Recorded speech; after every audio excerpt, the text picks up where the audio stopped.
ദൃശ്യം എന്ന സിനിമയിലൂടെ പ്രശസ്തനായ ജീത്തു ജോസഫ് തുടർച്ചയായി മികച്ച ചിത്രങ്ങൾ നൽകുന്നതിൽ പരാജയപ്പെടുന്നതിനെതിരെ സോഷ്യൽ മീഡിയയിൽ വിമർശനം. മലയാള സിനിമയിൽ സസ്പെൻസ് ത്രില്ലർ എന്ന പേര് കേൾക്കുമ്പോൾ പ്രേക്ഷകരുടെ മനസ്സിലേക്ക് ആദ്യമെത്തുന്ന സംവിധായകരിൽ ഒരാളാണ് ജീത്തു ജോസഫ്. ദൃശ്യം എന്ന ഒരു ബ്രാൻഡ് സൃഷ്ടിച്ച സംവിധായകൻ എന്ന നിലയിൽ ജീത്തുവിന്റെ പുതിയ സിനിമകൾ പ്രേക്ഷകർ എന്നും വലിയ പ്രതീക്ഷയോടെയാണ് സ്വീകരിക്കുന്നത്.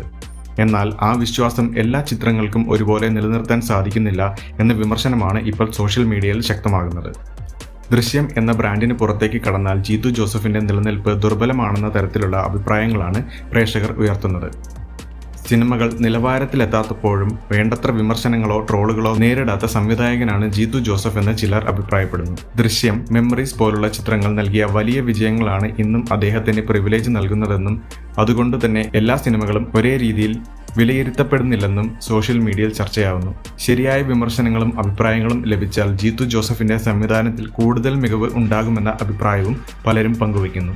എന്നാൽ അത്തരം വിമർശനങ്ങൾ പലപ്പോഴും ഉയരാത്തതുകൊണ്ടാണ് അദ്ദേഹത്തിന്റെ സിനിമാ സമീപനത്തിൽ വലിയ മാറ്റങ്ങൾ കാണാൻ കഴിയാത്തതെന്നും ചിലർ ചൂണ്ടിക്കാണിക്കുന്നു.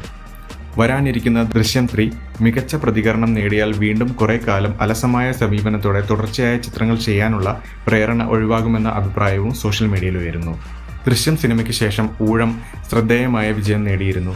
കൂമൻ നല്ല അഭിപ്രായവും നേടി. എന്നാൽ ഇതിനിടയിൽ പുറത്തിറങ്ങിയ നിരവധി ചിത്രങ്ങൾ പ്രേക്ഷകർ ശ്രദ്ധിക്കാതെ പോയതായും ചിലത് റിലീസായ വിവരം പോലും ആർക്കും അറിയില്ലെന്നും സോഷ്യൽ മീഡിയയിൽ അഭിപ്രായമുണ്ട്.